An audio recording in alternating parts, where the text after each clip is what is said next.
నమస్తే guys, welcome back to our YouTube channel. Hash tag new vlog number 12. ఈరోజు పొద్దున్నే మెల్ల 7 వరకు అయితే లేచినాక మంచిగా పళ్ళు తోమేసి ఫ్రెష్గా తానం చేసేసి రెడీ అయితే అయిపోయినా.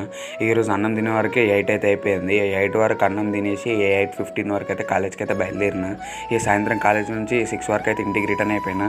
ఈ ఇంటికి వచ్చిన తర్వాత ఫ్రెష్ అయిపోయి నైట్ 8 వరకు అయితే కొద్దిసేపట్ల చదువుకున్న తర్వాత డాడీ ఈరోజు అయితే చికెన్ తీసుకొచ్చింది. ఇక చికెన్లోకి అమ్మ రొట్టెలు అయితే వేసింది. ఇక రొట్టెలుని చికెన్తోనైతే తినేసిన. ఈరోజుకి అయితే ఇంత గైస్. ఈ మినీ వ్లాగ్ సిరీస్ మీకు నచ్చినట్టయితే ప్లీజ్ కామెంట్ అయితే వేయండి. ఒకవేళ నచ్చకపోతే ఇంకా వేరే టైప్లో కావాలన్నా కూడా కామెంట్ చేయండి. ప్లీజ్ కొంచెం లైక్ చేసుకొని సపోర్ట్ అయితే ఇవ్వండి. లైక్ చేసి సబ్స్క్రైబ్ చేస్తే ఇంకొంచెం మందికి అయితే బూస్ట్ అవుతుంది. నా వీడియోస్ అయితే ఇక వ్యూస్ అంతా బాగా వస్తలేవు, సబ్స్క్రైబర్స్ కూడా పెరుగుతలేరు. ప్లీజ్ కొంచెం సపోర్ట్ అయితే వేయండి. మన ఛానల్లోకి పోయి నా కంటెంట్ నచ్చనే మీరు సపోర్ట్ అయితే వేయండి, లైక్ చేసి సబ్స్క్రైబ్ చేసి. అండ్ మొన్న ఒక ఎక్విప్మెంట్స్ ఫుల్ వీడియో అయితే అప్లోడ్ చేసిన, వెళ్ళైతే యూస్ చేయండి. దానికి కూడా కొంచెం సపోర్ట్ అయితే వేయండి. Please like and share video, subscribe to our channel.